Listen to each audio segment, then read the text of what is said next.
것은 무엇이냐면 몰라서 문제가 아니라는 거죠. 예배를 지켜야 된다는 것에 대해서 모르기 때문에 지키지 못하는 사람은 지극히 드뭅니다. 우리가 예배를 지켜야 되라는 것, 그것은 알고 모름의 문제라기보단 우리가 지키지 못하는 여러한 상황들에 우리가 지장과 영향을 받기 때문이죠. 매일마다 여러분 큐티를 해야 한다는 것을 모르는 사람은 이 가운데 등록한 지 얼마 안 된 새신자를 제외하고는 다 알고 있습니다. 모르기 때문에 문제가 아니라는 거죠. 오히려 그것들을 정말 그것을 행했을 때 얼마나 그게 나에게 유익이고 은혜가 되는지 경험하지 못했기 때문에, 혹은 깨닫지 못했기 때문에 우리에게 어려움이 있고 문제라는 사실을 우리는 잘 압니다. 중요하다라고 생각하는 것을 아는 것과 그리고 중요하다라고 생각하는 것을 경험하는 것, 이 두 사이의 거리가 멀면 멀수록 우리가 가지고 있는 신앙이 굉장히 공허해집니다.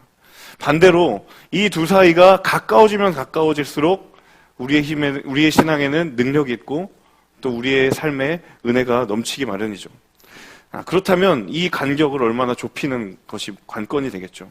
우리가 중요하다고 생각하는 것을 아는 것과 그리고 그 중요하다고 생각하는 것을 경험하는 것, 이 두 가지 사이의 거리를 좁히는 노력이 어쩌면 여러분이 신앙생활을 하는 중요한 도전이기도 합니다.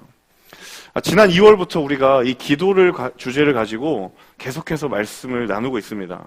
오늘 이 기도에 관한 말씀이 혹시 몇 번째인지 아시는 분 계신가요? 네, 알 리가 없죠. 네, 매일마다 새로운데, 네, 저도 모르고 있다가 설교 진도표를 보고 다시 한번 확인했습니다. 오늘이 2월부터 시작된 기도에 관한 주제의 설교의 12번째 설교입니다. 그런데 어제 말씀을 준비하면서 문득 그런 생각이 든 거예요. 내가 굳이 설교를 하면서 기도에 대해서 알려줄 필요가 있을까? 조금 도전적이고 도발적인 질문인 것 같지만, 우리가 기도의 중요성을 모르기 때문에 지금 여기 앉아서 그 기도가 무엇인지, 기도라면 어떤 은혜가 있고, 그것을 우리가 모르기 때문에 알기 위해서, 배우기 위해서 이 자리에서 예배하고 있는 것인가? 나는 또 그것을 모르기 때문에 그걸 전해주려고 말씀을 준비하고 있는 것인가? 그건 아니라는 것이 제 마음 깊숙한 곳에 들었습니다. 솔직하게 말하면 우리의 기도가 무엇인지 궁금하기 때문에 이 말씀을 제가 나누려는 것이 아니라, 사실은 이 말씀에 나타난 기도했던 사람들의 삶을 보면서 우리도 그러한 은혜를 경험해야 되겠구나라고 도전받는 것이고요.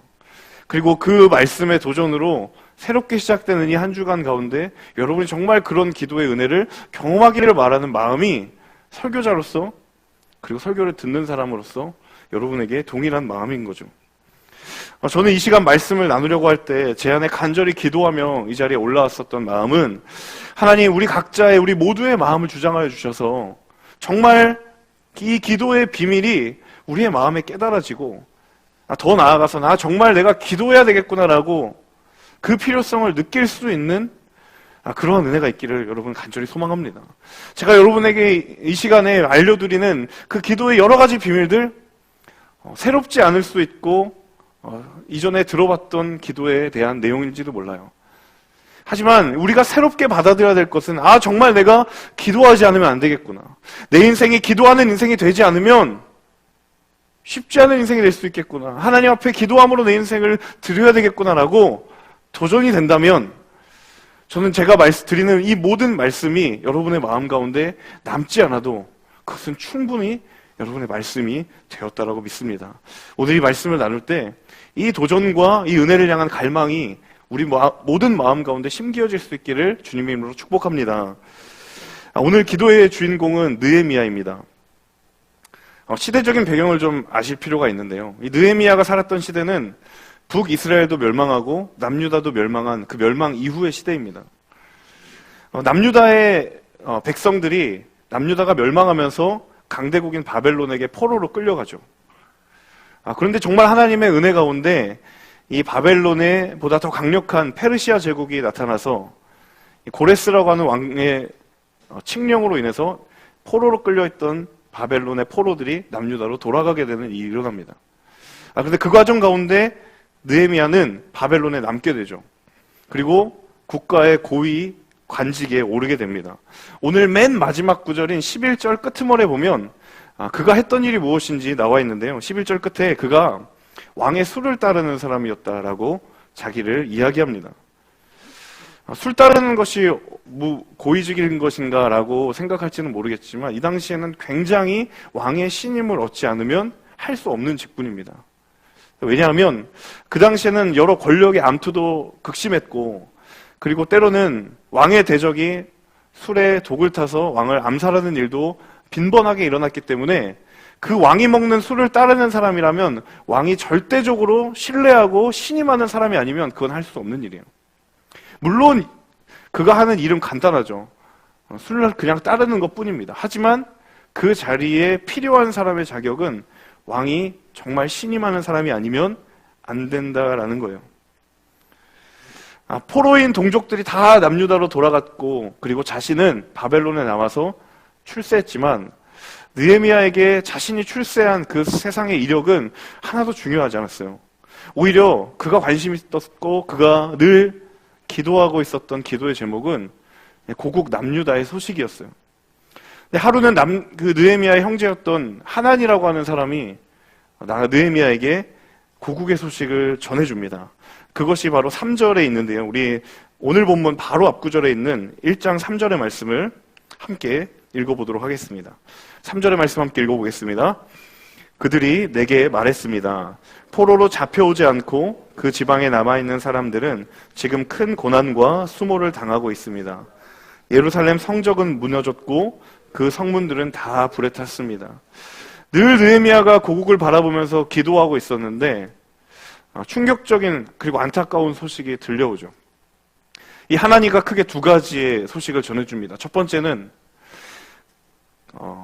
많은 사람들이 바벨론의 포로로 떠나갈 때 그곳에 남아있었던 남유다의 백성들이 고난 가운데 살아가고 있다는 소식.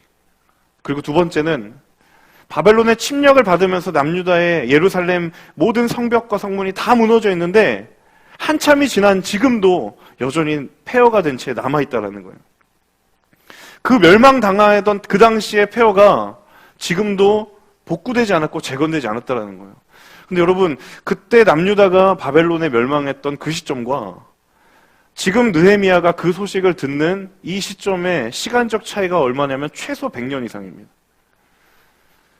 100에서 150년 사이라는 거죠.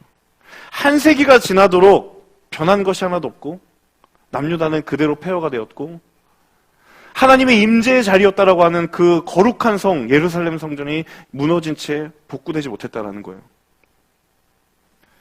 여러분, 성의 성벽과 성문이 무너져 있다는 건 언제든지 다른 나라가 쳐들어와도 그 성이 함락당할 수도 있는 늘 위험과 그리고 공격의 가능성에 노출되어 있는 그러한 것을 의미하죠. 그 느헤미야가 안타까운 마음으로 늘 나라를 위해, 비록 자신의 몸이 떨어져 있지만 나라를 위해 기도하였지만 정작 그에게 돌아온 소식이 무엇이냐면 변하는 건 하나도 없다라는 거예요. 오히려 더 심각했으면 심각했지 그 나라의 상황이 전혀 나아진 것이 없다라는 거예요. 그것에 대해서 느헤미야가 반응을 보이기 시작합니다. 그게 바로 오늘 첫 번째 우리가 읽은 4절인데요. 이 본문의 시작인 4절의 말씀에 느헤미야가 이렇게 반응을 합니다. 4절의 말씀 함께 자막을 통해 읽어보겠습니다. 함께 읽습니다. 나는 이 말을 듣고 그만 주저앉아 울고 말았습니다. 나는 몇 날 며칠 동안 슬픔에 잠긴 채 금식하면서 하늘의 하나님 앞에 기도하며 말했습니다. 본문에 따르면 그가 가장 먼저 보였던 반응이 무엇이냐면 울며 기도했다라는 거예요. 저는 느헤미야가 가장 먼저 보였던 반응이 굉장히 중요하다고 생각합니다. 그것이 왜 중요한가? 여러분, 느헤미야뿐만 아니라 사람이 인생의 결정적인 상황에 직면했을 때예요. 본능적으로 평소에 가장 중요하게 생각하고 있었던 그것을 가장 먼저 떠올리게 됩니다. 인생의 결정적인 순간이 다가올 때 사람들은 대체로 평소의 습관대로 그 습관을 따라 선택한다는 거예요. 그래서 가르쳐서 아는 것보다 더 무서운 게 뭐냐면 몸에 배어 있는 거예요. 학습된 내용보다 내가 몸에 배어 있어서 체득된 것이 가장 결정적이고 가장 무서운 힘을 드러낸다는 거죠. 몸에 배어있는 것은 늘 반사적으로 드러나게 돼 있어요. 왜냐하면 제어하기가 어렵거든요. 자, 여러분, 비밀 연애가 왜 어려운지 아세요? 이 비밀 연애하는 남녀의 존재에 연애세포가 들어가 있어요. 이거는 누가 가르쳐 준 것도 아니고 학습된 것도 아니고 몸에 배어 있는 거예요. 그래서 비밀이라고 하기엔 자신들의 연애세포가 감당하기 어려울 만큼 움직이는 거예요. 그래서 틈만 나면 손을 잡고 싶고 서로 연락하고 싶고 바라보고 싶고, 그래서 자기도 모르는 사이에 손을 잡고 있다가 그 관계를 모르던 사람에게 그 장면이 포착되는 거죠. 제가 그랬거든요. 제가 지금 아내와 사내 비밀 연애를 했기 때문에.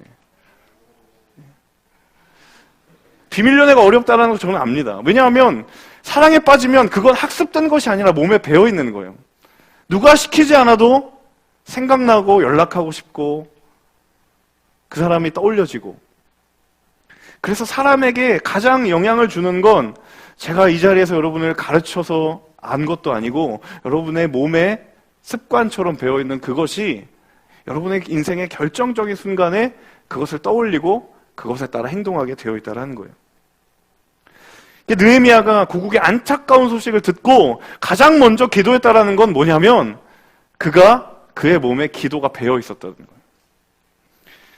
아픈 소식을, 고국의 안타까운 소식을 들었으니까 내가 기도해야 되겠다라고 누가 가르쳐 준 것이 아니라 그는 늘 고국을 위해서 기도하였던 그 습관을 따라 그저 그냥 반응한 것 뿐이라는 거예요. 자신의 몸이 반응한 것이고 자신의 영혼이 기도하기로 반응한 것이었다라는 사실입니다. 사랑하는 여러분, 여러분의 몸에 배어있는 습관들은 무엇입니까? 정직하게 여러분의 스스로의 모습을 돌아볼 때 여러분의 체득된 것 가운데 기도라는 것이 존재하고 있습니까? 사랑하는 여러분, 오늘 가장 먼저 기도할 것을 결단하는 저와 여러분 되실 수 있기를 바랍니다. 여러분, 기도해야 되는 것을 안다고 해서 그 알무를 따라 기도를 선택하는 것이 아니라 이미 내 몸에 기도하던 습관이 배어 있어서 위기가 찾아왔을 때 누가 시키지 않아도 가장 먼저 기도할 수 있는 이 기도의 습관이 저와 여러분 가운데 배어져 있을 때 우리는 기도의 놀라운 능력을 경험하게 될 줄로 믿습니다. 여러분, 우리의 평범한 일상에 기도가 여러분의 몸에 배어 있다면 누가 가르치거나 누가 명령하지 않아도 우리는 반드시 인생의 결정적인 순간에 기도하게 될 것입니다. 수많은 크리스찬들이 인생의 위기가 찾아와도 가장 먼저 기도하지 않아요. 제가 여기서 말하는 포인트는 기도한다는 말이 아니라 가장 먼저라는 거예요. 기도하죠. 물론 합니다. 이 중에 기도 안 하는 사람 없을 것입니다. 그런데 가장 먼저 기도하십니까? 여러분, 어려움이 찾아왔을 때 가장 먼저 하는 행동이 무엇입니까? 이것저것 다른 방법들을 다 강구해 본 뒤에 여러분 기도하십니까? 아니면 이 느헤미야처럼 몸이 기도로 반응하는 그러한 기도의 습관이 여러분의 몸에 배어 있습니까? 오늘 이 느헤미야가 가장 먼저 기도로 반응한 것처럼 여러분이 직면하는 수많은 상황들 가운데 기도가 여러분 인생의 최초의 반응이 될 수 있기를 주님의 이름으로 축복합니다. 느헤미야는 여전히 이 폐허가 되어 있는 상황 속에서 여전히 헤어나오지 못하는 고국의 상황을 떠올리며 이제 5절부터 기도하기 시작합니다. 그것 가운데 첫 번째 기도, 우리 6절과 7절의 말씀을 함께 다시 읽어보도록 하겠습니다. 6절과 7절의 말씀 함께 있습니다. 주의 종들인 이스라엘 백성들을 위해 주의 종이 밤낮으로 주 앞에 기도하니 주께서는 귀를 기울이시고 눈을 떠서 이 기도를 들으소서. 저와 제 조상의 집을 비롯해 우리 이스라엘 족속이 주님을 거역했던 죄를 고백합니다. 우리가 주께 매우 악하게 굴었습니다. 주께서 주의 종 모세에게 주신 계명과 율례와 규례를 우리가 지키지 않았습니다. 첫 번째로 느헤미야가 기도했던 그 기도의 첫 번째 내용은 한마디로 말하면 하나님, 우리가 잘못했습니다. 하나님, 우리가 죄를 지었습니다. 라는 거예요. 지금 이스라엘이 100년이 지나도록 재건되지 못했던 것,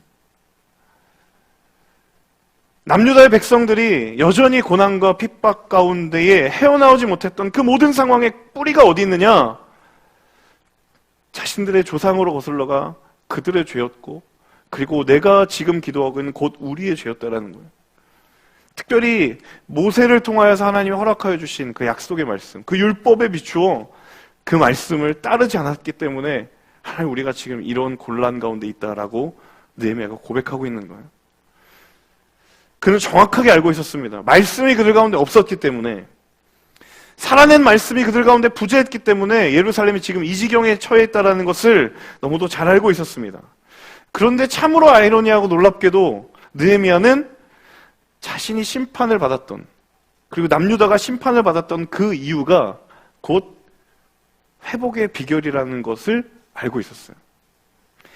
자신이 비록 말씀이 없기 때문에 남유다가 고난받았고 심판을 받았지만 그것을 뛰어넘어 회복할 수 있는 또 다른 이유가 다른 것이 있는 것이 아니라 자신이 심판받았던 그 이유를 다시 회복하면 온전한 회복을 경험할 수 있다는 사실을 알고 있었습니다. 그래서 8절과 9절에 느헤미야가 다음과 같이 고백합니다. 우리 8절과 9절의 말씀 함께 읽어보도록 하겠습니다. 함께 읽습니다. 주께서 주의 종 모세에게 하신 말씀을 기억하소서. 너희가 만약 죄를 지으면 내가 너희를 여러 민족들 가운데로 흩어버릴 것이고, 만약 너희가 내게 돌아와 내 계명을 지키면 너희 포로된 사람들이 하늘 끝에 있더라도 내가 그들을 거기에서부터 불러 모아 내 이름을 위해 선택한 놓은 곳으로 데려올 것이다 라고 하시지 않았습니까? 심판을 받은 것도 말씀이었고 회복의 길도 말씀이었다라는 거예요. 그래서 여러분, 느헤미야가 확신 가운데 고백하고 있는 한 가지, 저를 같이 한번 따라해 보시겠어요? 돌아갈 길은 반드시 있다. 돌아갈 길은 반드시 있다. 느헤미야가 확신 가운데 기도하고 있는 한 가지 사실은, 비록 우리가 하나님의 말씀이 없어서 이렇게 이 지경이 되었지만 하나님의 말씀으로 돌아간다면 돌아갈 길은 반드시 있다라는 것. 느헤미야는 이것을 잘 알고 있었어요. 자신의 조상들이 말씀을 따라 살지 못했기 때문에 심판을 받은 것 부정하지 않고 인정합니다. 그렇게 고백합니다. 그런데 그 말씀이 다시 자신들을 회복하게 하실 것이라는 그 사실도 느헤미야는 알고 있었다는 거예요. 심판도 하나님의 말씀을 따르는 것이지만 구원과 회복도 그 말씀을 따라 이루어질 것이다라는 것, 이것이 느헤미야의 확신이었고 기도였다는 사실입니다. 사랑하는 여러분, 하나님께서 우리에게 돌아갈 길을 주셨습니다. 그러면 우리는 어떻게 해야 합니까? 그 길로 가면 됩니다. 어렵지 않습니다. 돌아갈 길이 반드시 존재한다고 하나님 오늘 여러분에게 말씀하실 때 여러분 그 길로 들어가시면 됩니다. 우리 안에 이런 교묘한 유혹과 때로는 도전이 있어요. 아직 그만큼 위기를 경험한 것이 아니니까, 아직은 돌아볼 것이 많으니까, 그 길이 아니어도 살만한 것이 있어 보이니까 그 길을 아직 멀리 떨어뜨려진 채 그 길을 멀찍이 바라보고만 계십니까? 여러분, 하나님이 여러분에게 그렇게 말씀하실 거예요. 호되게 죽도록 고생하며 나고 돌아오지 말고 쉽게 돌아왔을 때 빨리 돌아오라고. 우리 인간이라는 존재가 얼마나 어리석은지 좋은 말로 할 때는 좀처럼 받아들이지 않아요. 갖은 고생하고 피눈물 흘리면 그 즈음에야 깨닫고 돌아옵니다. 요즘 저희 아이들을 보면서 그걸 깨닫거든요. 점점 말로 해서는 안 되는 지경에 이르러서 그 길을 가라고 이야기하는데 말로는 안 듣더라고요.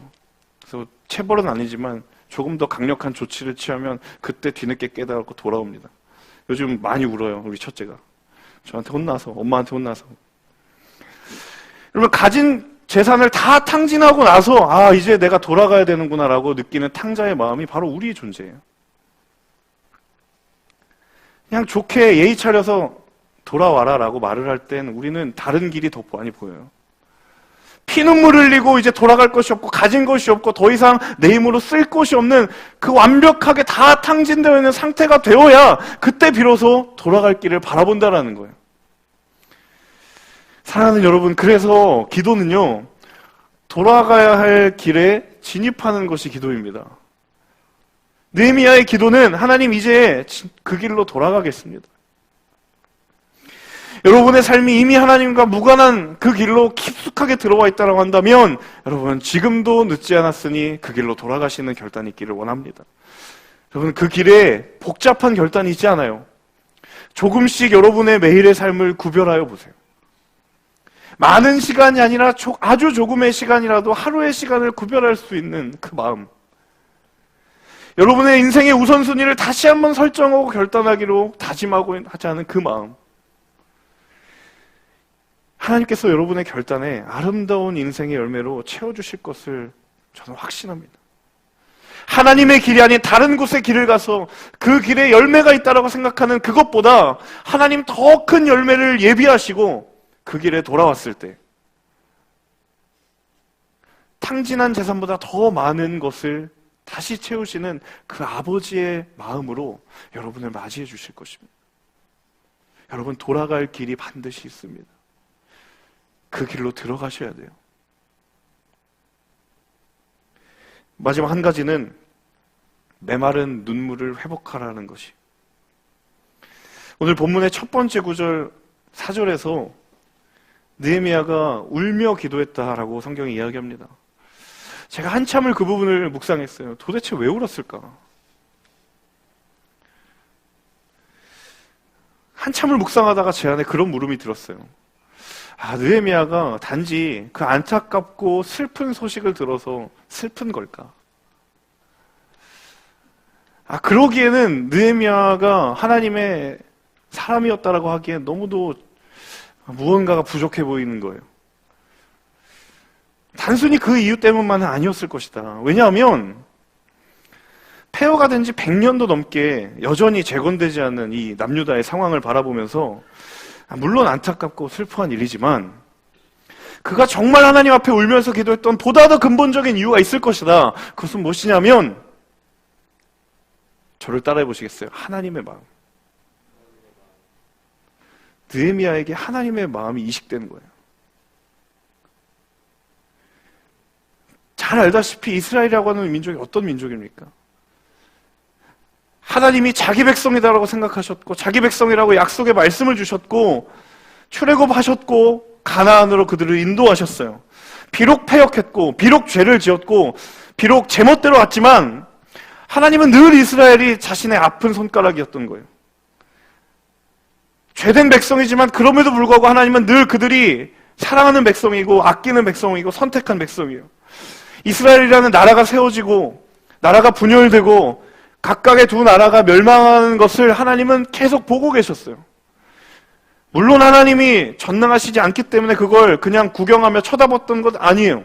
하나님은 얼마든지 하실 수 있습니다. 하지만 그럴 수 없어요. 왜냐하면 그것이 그들을 살리는 길이 아니기 때문입니다. 단 한순간도 빼놓지 않고 이스라엘이 멸망하고 분열되고 흩어지는 모든 상황을 하나님은 다 지켜보고 계셨어요. 그걸 바라본 하나님의 마음이 어땠을까? 느헤미야가 그 마음을 이식받은 거예요.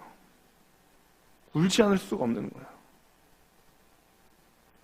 그저 안타까운 소식을 들어서 그것 때문에 운 게 아니라 그의 마음에 하나님의 마음이 찾아 들어왔기 때문에 그가 울지 않을 수 없었던 거예요. 하나님의 마음이 느헤미야에게 이식된 거예요. 하나님의 마음으로 폐허된 고국을 바라보니까 울지 않을 수 없고 하나님의 마음을 가지고 이 바벨론에 포로된 그리고 고국에 남아있는 백성들을 바라보니까 울지 않을 수가 없는 거예요. 그들이 회개해야 되는데 여전히 정신 못 차리고 돌아가지 않는 모습을 바라보면서 인간적인 분함이 아니라 하나님의 마음으로 그들의 눈을 바라보니 울 수밖에 없고 기도할 수밖에 없는 거예요. 사랑하는 여러분, 기도는요 주님의 마음을 헤아리는 겁니다. 하나님의 마음에 우리의 마음에 이식되는 거예요. 주님의 마음을 구하는 것이 기도라는 것이. 여러분, 여러분의 모습을 바라보면서 하나님의 마음이 무엇일까? 그 하나님의 마음이 깨닫게 되는 순간 우리는 기도하게 됩니다. 기도하는 자리에는 하나님의 눈물이 반드시 있습니다. 기도하는 사람의 눈에는 반드시 하나님의 눈물이 거기에 고여 있습니다. 여러분은 언제 우십니까? 여러분 언제 우세요? 여러분의 눈물은 언제 있습니까?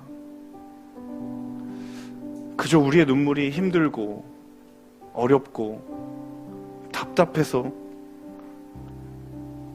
그러한 상황들만이 여러분의 눈물의 씨앗이라면 이제 여러분 가운데 하나님의 마음이 이식될 때 하나님의 마음을 알아. 내가 그 마음 가지고 기도할 때 정말 하나님 기뻐하시는 그 메말랐던 눈물이 회복되기 시작할 것입니다. 여러분, 하나님의 아버지의 마음을 달라고 기도하십시오. 나의 눈으로 나의 상황들을 바라보면서 하나님 이것 없어요, 저것 없어요, 이것 이루어주세요. 하나님 언제 이루어질 것이에요? 그러한 불평과 불만으로 비롯된 그 눈물이 아니라 하나님 나를 바라보시면서 더 하나님의 자녀다운 삶을 살기 위하여서 하나님이 가지고 계신 그 아버지의 눈물이 우리 가운데 이식될 때에 우리의 삶 가운데 하나님께서 이루고자 하시는 그 뜻이 있어서 하나님이 여러분을 향해 울고 계시는 그것을 바라볼 때 하나님, 내가 나를 바라보며 주님 아버지의 마음으로 웁니다. 이 공동체를 바라보며 하나님, 부족한 것만 모이고 없던 것만 모이고 무엇이 없다라고 불평하는 것이 아니라 이 공동체를 살리시기를 원하시는 아버지 하나님의 마음을 우리가 이식될 때에 하나님의 마음으로 우는 사람들이 있을 때에 우리에게 다시 한번 영적인 부흥이 시작될 줄로 믿습니다. 여러분, 다시 한번 여러분의 눈물이 회복되기를 원합니다. 상황과 형편에 근거하여서 그것이 눈물의 씨앗이 되는 것이 아니라 하나님 아버지의 마음을 알아 울게 되는 것,